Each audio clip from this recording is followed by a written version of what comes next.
Lunar landings were more than likely fabricated, faked. I affirm that we didn't go to the moon, and I would bet my life on it. We did not land men on the moon. Apollo 11 gave the world a historic front-row seat to mankind's first steps on the moon, as Neil Armstrong and Buzz Aldrin etched their names into history. But despite this monumental achievement, NASA's plans to return to the lunar surface remained on hold. From budget cuts to shifting priorities, the journey back was never fully realized. What caused NASA to leave the moon behind after such a groundbreaking mission? And now Elon Musk has stated, "I will show you why NASA has never returned to the moon." So let's get right into it. The Apollo program. You can see the stars and stripes on the lunar surface. You can see the stars and stripes on the lunar surface. Beautiful, just beautiful. The Apollo program is one of the most significant achievements in human history, not only for its technological feats, but also for the incredible steps taken in human exploration. While Apollo 11 often takes center stage due to its historic landing on the moon, the story of the Apollo program is much broader. It was a decades-long effort that began in the early 1960s, involving numerous missions, groundbreaking technology, and a determined focus on advancing humanity's capabilities in space. The foundation of the Apollo program was laid in the early years of space exploration, under the direction of NASA, which had been formed in response to the Soviet Union's early successes in space. Before any astronaut could land on the moon, the program faced a major setback. Apollo 1 was slated to be the first crewed mission of the Apollo program. The mission was to test the spacecraft's systems in low Earth orbit, but it never got off the ground. On January 27, 1967, the crew of 3, Gus Grissom, Ed White, and Roger B. Chaffee, were conducting a pre-launch test when a fire broke out in the pure oxygen environment inside the spacecraft. Despite the best efforts of the crew, all 3 astronauts tragically lost their lives, and the mission was immediately scrubbed. After the Apollo 1 disaster, NASA went to great lengths to address the issues that had contributed to the tragedy. This involved a redesign of the Apollo command module and more thorough testing of both the spacecraft and its equipment. The crew's sacrifice set the tone for the perseverance that would follow in later Apollo missions. It wasn't until October 1968, nearly 2 years after the tragedy of Apollo 1, that the program saw its first success. Apollo 7 was the first crewed flight in the Apollo program, and it was a crucial step in the testing and development of the spacecraft systems that would eventually take astronauts to the moon. The mission was a success in terms of its objectives. Apollo 7 tested the Apollo command module in low Earth orbit, ensuring that the spacecraft's life support systems, guidance, and navigation worked as expected. The crew spent 11 days in orbit, and despite some technical difficulties,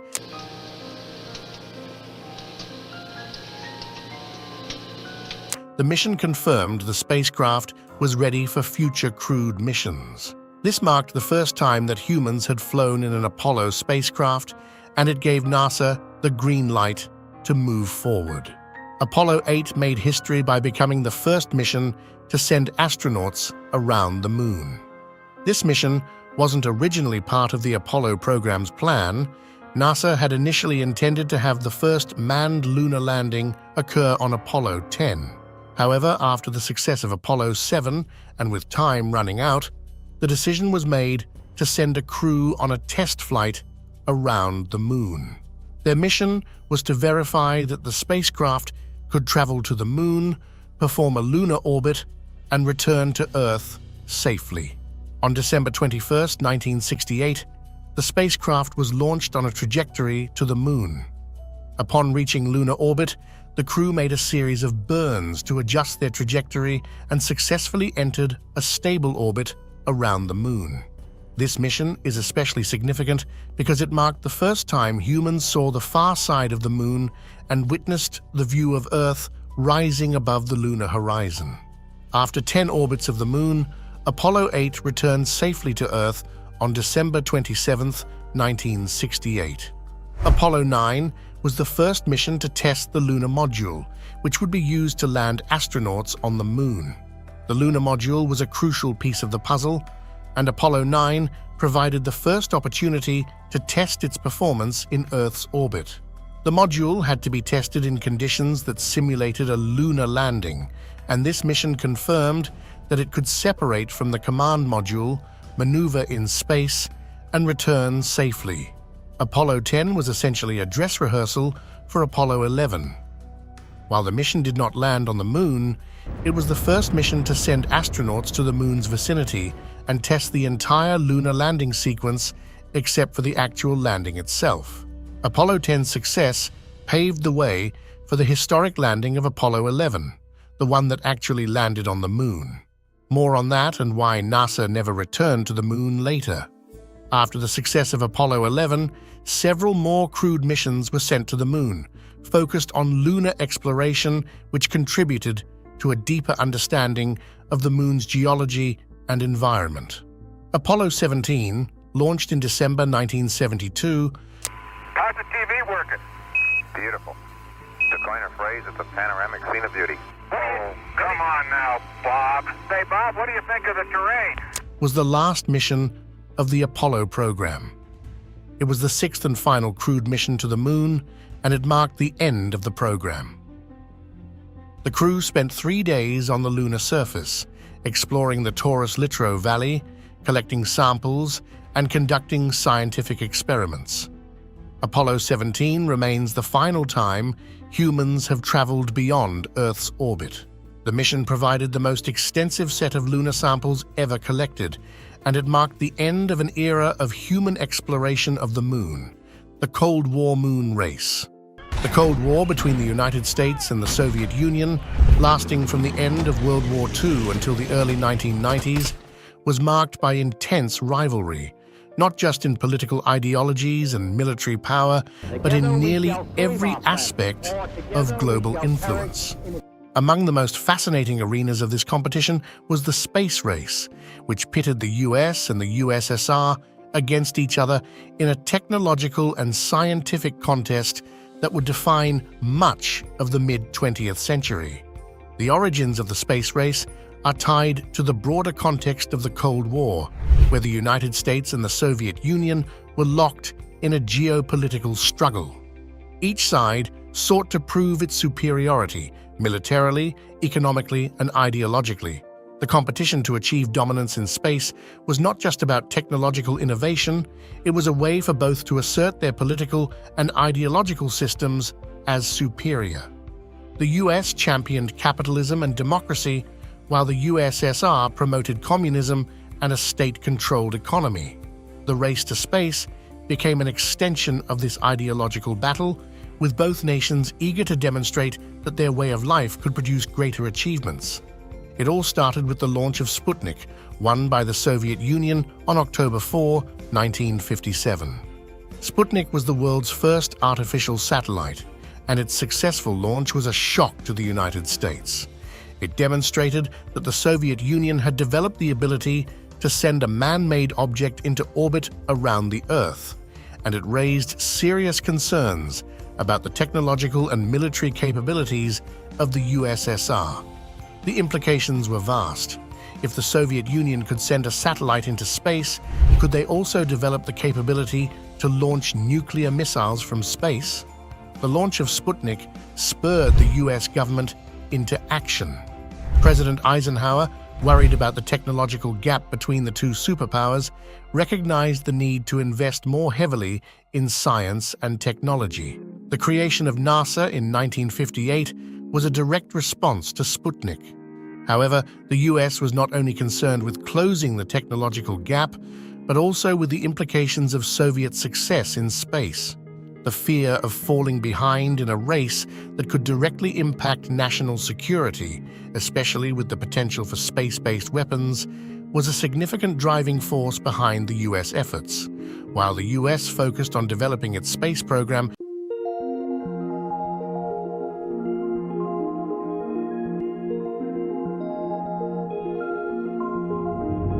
to keep up with the Soviets, the USSR continued to push forward with its own space endeavors.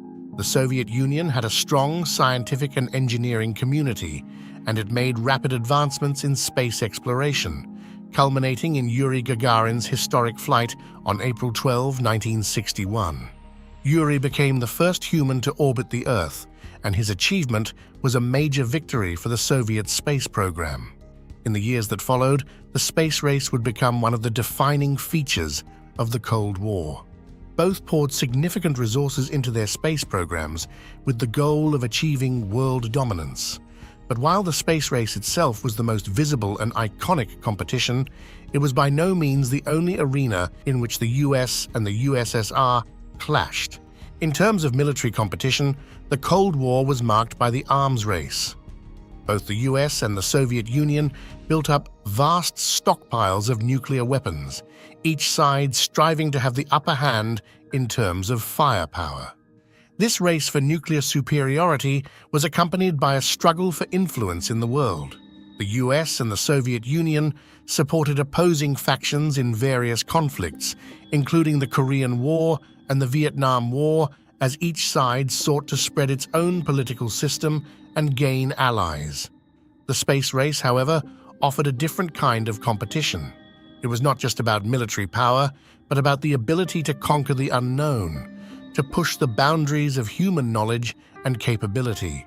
Both nations realized that space exploration was a way to demonstrate technological prowess and leadership. Achievements in space would be seen as a symbol of technological superiority and a way to prove that their political systems could lead to progress and success. The Soviets initially held the advantage in space exploration, but the US made significant strides as well, particularly after the establishment of NASA. The US focused on improving its own space capabilities, building the technology for lunar exploration, and working toward the ultimate goal of landing a man on the moon. But was this competition the only thing that fueled lunar exploration? Why didn't they return to the Earth's only satellite? To understand this, we need to delve deeper into the legendary Apollo 11. Apollo 11, America won the race. Apollo 11 stands as one of the most remarkable achievements in human history, not just in space exploration, but in human ambition and technological prowess. Apollo 11 was not just a technical feat, it was also a symbol of the power of human determination and the culmination of a decade of intense scientific and engineering work. The mission was launched atop a Saturn V rocket. 3, 2, 1, 0. All engine running. Liftoff. We have a liftoff. 32 minutes past the hour. Liftoff on Apollo 11. The largest and most powerful rocket ever built, designed to carry astronauts into lunar orbit. This behemoth, at 363 feet tall and weighing 6.2 million pounds, was capable of sending astronauts Neil Armstrong, Buzz Aldrin, and Michael Collins on their way. The crew of Apollo 11 was led by Neil Armstrong. Buzz Aldrin was assigned to walk on the lunar surface alongside him, while Michael Collins, the third member of the team, stayed in lunar orbit aboard the command module, awaiting the safe return of his companions. They were carefully selected for their skills and experiences, each contributing to the team's ability to accomplish the monumental task ahead. The journey to the moon itself took 4 days. As the spacecraft traveled through space, the crew used their time to recheck their equipment, systems, and plans for the landing. Once Apollo 11 reached the vicinity of the moon, the spacecraft entered lunar orbit. At this point, the command module, where Michael was stationed, remained in orbit around the moon, while Neil and Buzz transferred to the lunar module named Eagle. Their task was to land on the moon's surface, explore for a few hours, collect samples, and then return to the command module before heading back to Earth. They separated from Michael and began their descent to the surface, a process that would take several hours. The lunar module was equipped with a guidance system, but the descent was anything but automatic. Buzz had to manually control the craft to avoid boulders and craters, navigating their way to a flat, safe area to land. As they neared the moon's surface, Neil encountered several unexpected challenges. The lunar module's automated landing system had identified a site near the Sea of Tranquility, but he realized that it was filled with large, hazardous rocks. In a split-second decision, he took manual control of the module and guided it to a smoother patch of land. Once on the moon's surface, they prepared to leave the lunar module. Neil Armstrong was the first to step out, descending the ladder and making history with his famous statement, "That's one small step for man, one giant leap for mankind." These words, broadcast live to millions of people across the globe, captured the awe and wonder of what humanity had just achieved. Buzz followed shortly after, and together, the two astronauts spent over 2 hours on the lunar surface. The success of Apollo 11 was not only a scientific and technological achievement, but it was also a political victory in the context of the Cold War. By landing on the moon, the United States had fulfilled President John F. Kennedy's challenge to put a man on the moon by the end of the 1960s. It was a clear victory for the US in the space race. Recently, Elon Musk has revealed why NASA has never returned to the moon in the last 50 years. Elon Musk's space infatuation. Elon Musk's deep infatuation with space has been clear for years, and his unwavering focus on Mars has captivated both the tech and space communities. That's what we want. Elon's drive to explore the Red Planet and eventually colonize it isn't just a passing interest, it's the cornerstone of his vision for the future of humanity. But why Mars? Why not the Moon, Venus, or even other destinations in space? Elon Musk has repeatedly made the case that humanity's future relies on becoming a multi-planetary species. At the core of his reasoning is the belief that Earth is fragile. He often points to natural disasters, climate change, and the potential for human-made catastrophes as existential threats that could wipe out civilization. Elon's thinking is that to ensure humanity's survival, we must not put all our eggs in one basket. The more planets we inhabit, the more resilient our species becomes. For him, Mars stands out as the ideal candidate for human colonization. It's not just because it's the closest planet to Earth with the potential for human habitation, but because of its unique challenges and its potential for long-term sustainability. Elon has compared the idea of making life multi-planetary to creating a backup system for civilization. With SpaceX, he envisions a future where people aren't just sending rovers to Mars to take soil samples, but are building thriving colonies. In his mind, the Moon, while interesting, simply doesn't offer the same possibilities.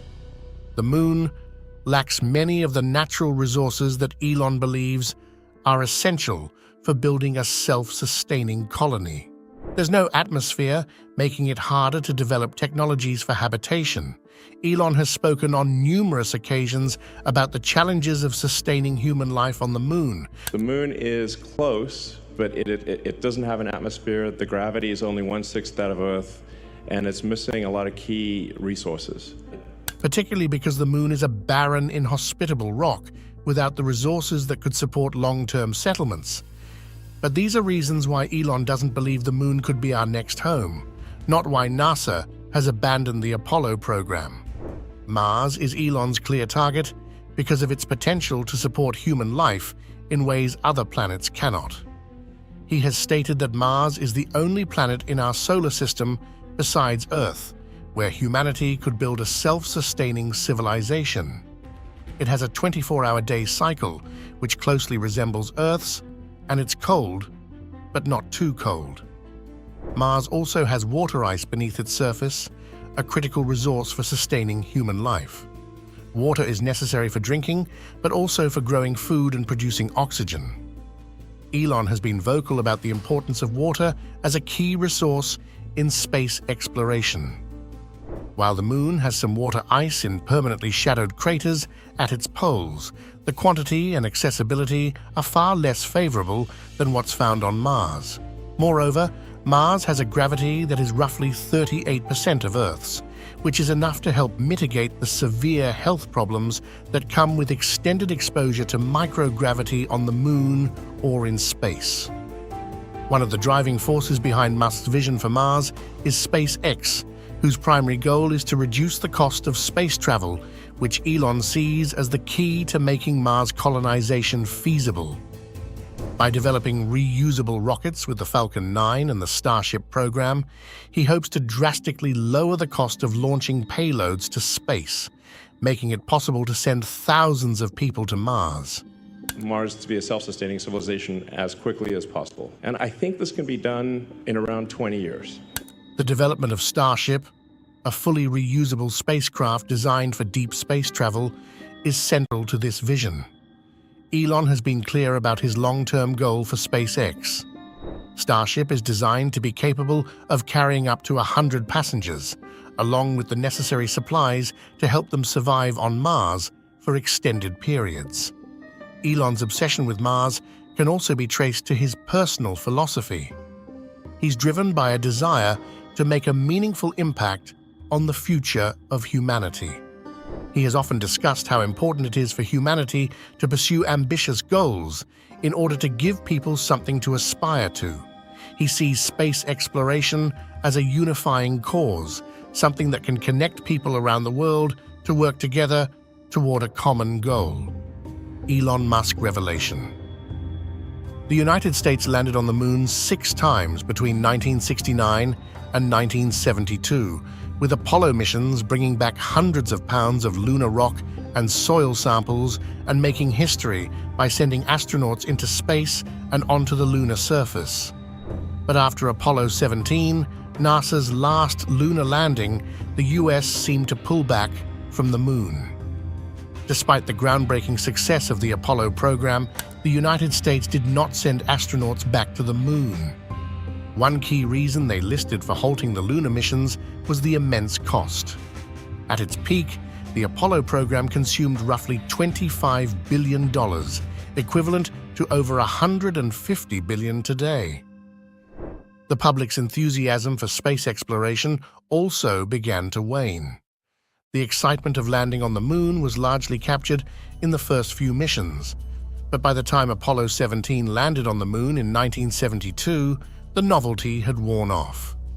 There were also other pressing issues facing the US at the time, particularly the Vietnam War and the growing economic concerns back home. As a result, public support for space exploration, especially lunar missions, began to decline. Beyond the immediate financial concerns, the political landscape in the US also shifted significantly after Apollo 17. 17 to us, to the crew, is probably best summed up in the meaning of our patch as we designed it and as the ideas that we put into it.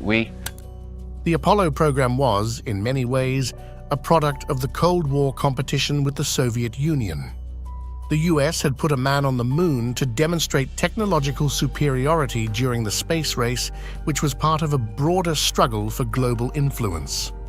Once that objective was achieved, the political will to continue funding the Apollo missions diminished. But all of this wasn't quite true, and one person decided it was time to expose it.